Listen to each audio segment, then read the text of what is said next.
Muito bom dia, meu querido, minha querida, que a bênção do Senhor esteja sobre a sua vida, sobre a sua casa, que você neste dia compreenda que o Senhor está no controle de tudo.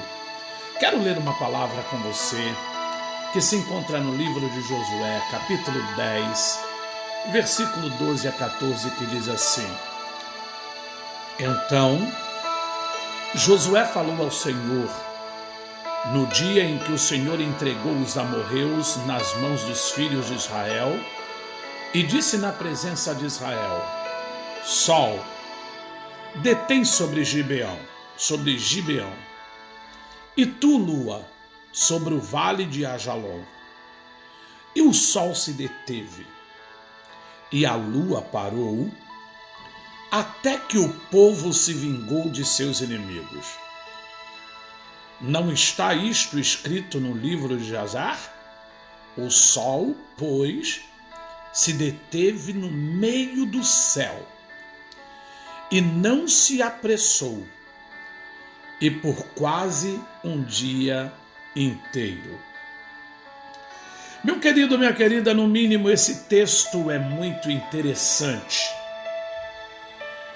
Esse texto confunde a mente da ciência, que agora já desvendou essa rotação que faltava quase um dia na rotação da Terra. Esse texto confundia muitos. Meu querido, e aqui está o relato que quebrou a cabeça dos cientistas durante muitos e muitos anos. O eclipse reporta, meu querido, a descoberta desse dia que quase não se descobriu na contagem da rotação da Terra. E no mínimo é interessante porque esse eclipse se deu no período de 1500 e 1050 a.C. E neste momento, os historiadores e astrônomos, estavam totalmente loucos sobre essa falta de quase um dia na rotação da Terra. É interessante frisarmos que Deus diz no livro do profeta Isaías, do 40 em diante, que são coisas maravilhosas, que ele está assentado sobre a rotação da Terra e ele governa sobre tudo.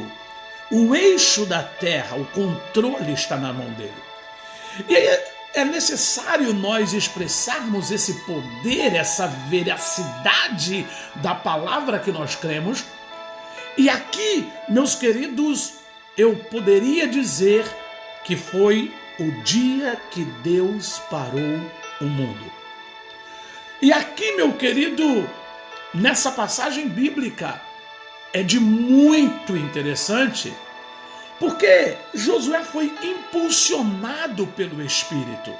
Não havia um cronograma, não havia uma coisa programada. Josué vai para a guerra e de repente Josué decide orar e ele é impulsionado pelo Espírito que controla todas as coisas, pelo Espírito que reina sobre tudo e sobre todos, a orar com essa intrepidez, a orar com esse impulso, a orar com essa determinação.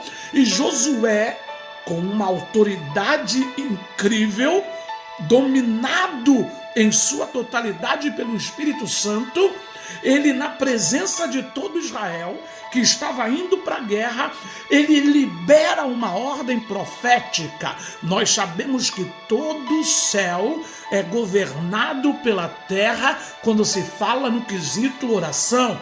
Sabemos que Jesus deu essa autoridade quando ele, meu querido, minha querida, lá no capítulo de número 16 de Mateus, ele diz: tudo que ligar na terra será ligado nos céus. Em 18:18 ele diz: se dois concordarem na terra, será concordado no céu. Então o céu se movimenta, o céu é ativado pela oração na terra. Por isso, não deixe de orar, porque você tem voz na terra e você tem voz no céu. E é muito interessante porque o Espírito Santo envolve a vida de Josué, e Josué, meu querido, tomado pelo Espírito, ele libera uma ordem para o espaço, ele libera uma ordem para o cosmos, ele libera uma ordem para o céu, e ele grita diante de todo o exército de Israel: sol, detém sobre Gibeão, e tu, lua, sobre o vale de Ajalon. Veja bem, Josué não está orando de qualquer maneira. Josué está orando estrategicamente. A Bíblia diz que muitas das vezes não recebemos porque oramos mal, diz Tiago.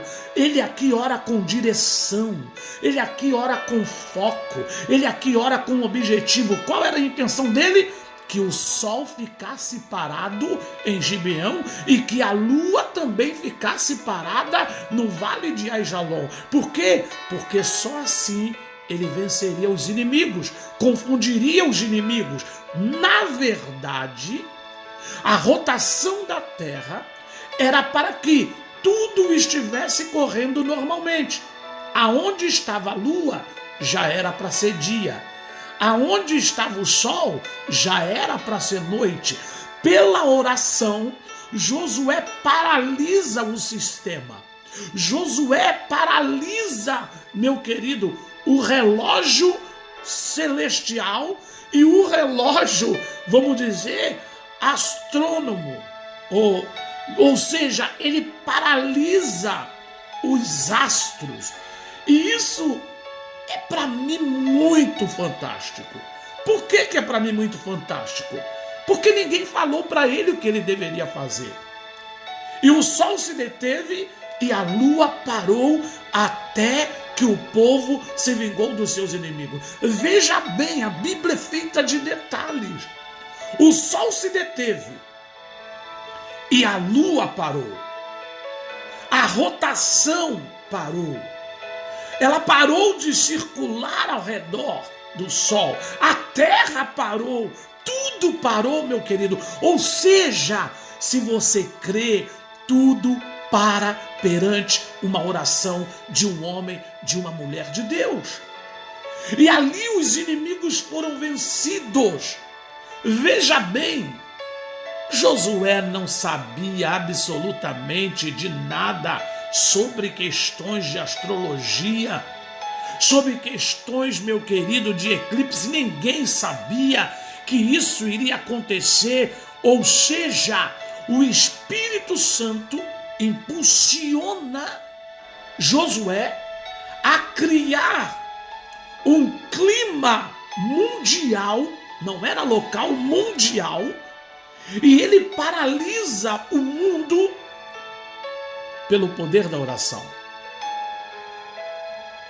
A evidência científica, ela agora comprova que esse texto da Bíblia verdadeiramente é mais verídico do que o próprio ar que respiramos.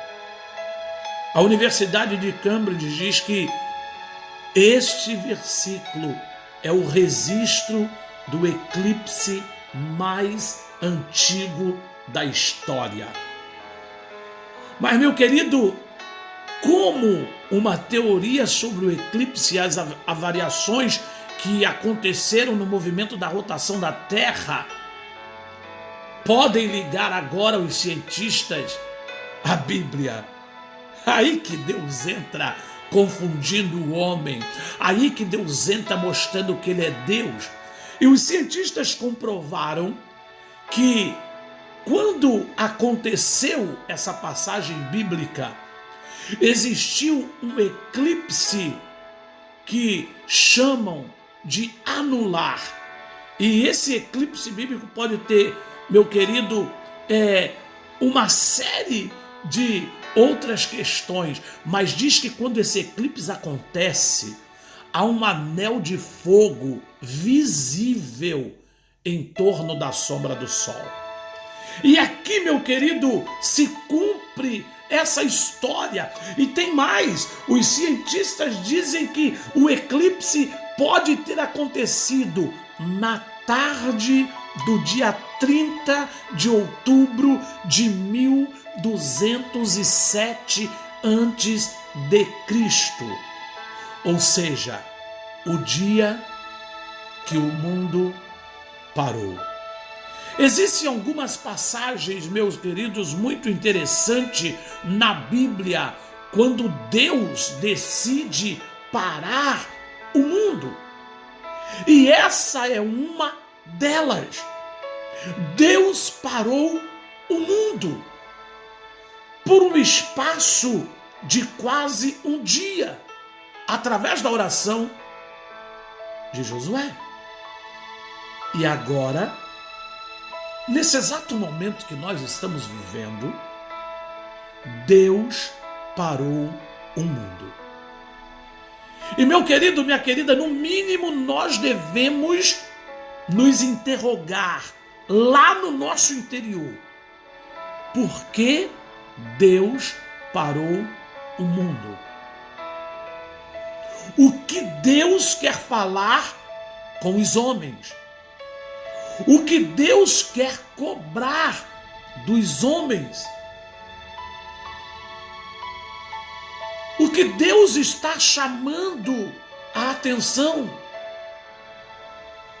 O que Deus quer falar com você e comigo? Depois da rotação da Terra, Deus está parando o mundo de novo.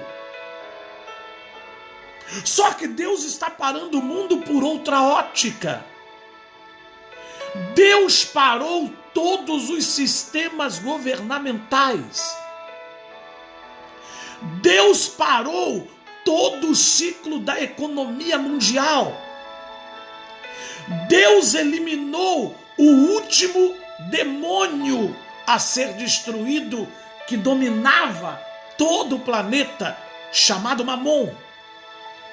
O capitalismo, o dinheiro, a ambição, a ganância, o querer ser, ter poder e esquecermos que tudo vem dele, por meio dele e para a glória dele. Deus parou os grandes, os pequenos. Deus parou desde os bilionários de Vancouver, desde os bilionários que se reúnem na Suíça para discutir as questões mundiais de economia. Deus parou desde as potências bélicas mundiais. Deus parou desde os maiores poderosos em capitais, em ouro, em moedas do mundo. Deus parou do grande ao pequeno. Deus colocou do bilionário ao mais pobre dentro de casa. Deus parou a todos de uma maneira igualitária. E o que Deus está querendo de nós? Eu quero que você reflita, que você se aprofunde nessas situações que estão acontecendo conosco. Por que Deus parou o mundo? Primeiro, Deus parou ali numa guerra de dois povos. Agora Deus está parando todos os povos. O que Deus quer desses povos, o que Deus quer dessa sociedade, o que Deus quer desses homens, Deus quer arrependimento. Deus quer transformação. Deus quer mais humanidade. Deus quer, meu querido, que nós nos voltemos para Ele. Deus quer que nós entendemos que não é pela força do nosso braço, mas é pela misericórdia do Senhor. Deus quer que nós entendamos nesta manhã que tudo que temos não vem da nossa força, não vem do nosso poder. Tudo que temos vem dele, por meio dele e para a glória dele. Porque se ele parar a saúde, nada somos. Se ele parar a saúde, nada podemos. Não vira somente um caos social, mas vira também um caos interior quando ele para a nossa saúde. Entenda, meu querido, que até o ar que respiramos somos totalmente dependentes de Deus. Então nunca diga foi o meu braço, foi a minha força. Não, foi a boa vontade do Senhor, foi a misericórdia do Senhor. Existem momentos na história que Deus para o mundo. Parece que o Senhor quer dar um choque de ordem. Você vê que houve uma degradação total de Gênesis até o versículo 6. Deus se arrepende no capítulo 6. Deus se arrepende de ter feito o homem. Deus para o mundo com o dilúvio. O pecado parece que triplica. E quando você chega em Gênesis 18 e 19, Deus para uma cidade, ou duas cidades, chamada Sodoma e Gomorra. Juízo de novo. Depois, meu querido, nós vemos Deus nos avisando dia após dia, anos após anos, década após década, com todos os profetas que se passaram e com todos os discípulos que deixaram para nós que ele vem, que o noivo está chegando para buscar a sua noiva. E agora ele para o mundo de novo para dizer: convertam-se, para dizer: mudam-se, porque eu estou voltando. O juízo está chegando. Vocês estão tendo o tempo de se arrependerem. Vocês estão tendo tempo de se consertarem. Deus parou o mundo em vários momentos. Deus está parando agora. Por que será? Será que você está compreendendo? Deus está te parando para você fazer uma retrospectiva da sua própria vida. Deus está te parando para que você caia na realidade. Deus está te parando para que você entenda que o Rei está voltando. Prepare a tua vida para te encontrares com Deus. Prepare a sua vida, porque o fim está próximo e a sua igreja será arrebatada. Prepare-te. Ele está te dizendo nesta manhã: prepare-te. Ele está te dizendo nesta manhã: faça uma retrospectiva de si. Veja onde você pode se consertar. Examine o homem a si mesmo. Hoje é dia de conserto. Hoje é dia de você parar. Antes que a morte te pare e não tenha mais tempo. Antes que o Senhor te pare e não tenha mais tempo. Antes que o Senhor pare as atividades da igreja na terra com arrebatamento e não tenha mais tempo. Antes que o anticristo reina e você não veja mais a presença da igreja e não tenha mais tempo. Hoje é tempo de se autoanalisar, se arrepender e se consertar em Deus. Não se esqueça, se Deus foi capaz de parar tudo, tudo está prestes a parar. Mas Ele continua no controle. Desperta, tu que dormes. Que o Senhor te abençoe, em nome de Jesus. A partir de amanhã, começamos as nossas vigílias das 22 à meia-noite. 30 dias de jejum e clamor. Convidamos você a acessar a nossa página e estar junto conosco clamando pela sua família, pela tua casa, para que Deus possa te abençoar. Não se esqueça, nosso objetivo não é encher a memória do seu celular. O nosso objetivo é encher o teu espírito. Então, após ouvir, delete essa mensagem. Mas, claro, Antes envie pelo menos para 5 pessoas fazendo o que Deus nos mandou fazer. Estamos aqui para evangelizar o mundo. Muito obrigado por estar me ouvindo. Que o Senhor te abençoe. Compartilhe dando lá o seu clique para que o canal aumente cada dia mais para alcançar muito mais pessoas e deixe a sua resposta para mim, por gentileza. Por que Deus parou o mundo? Que Deus te abençoe.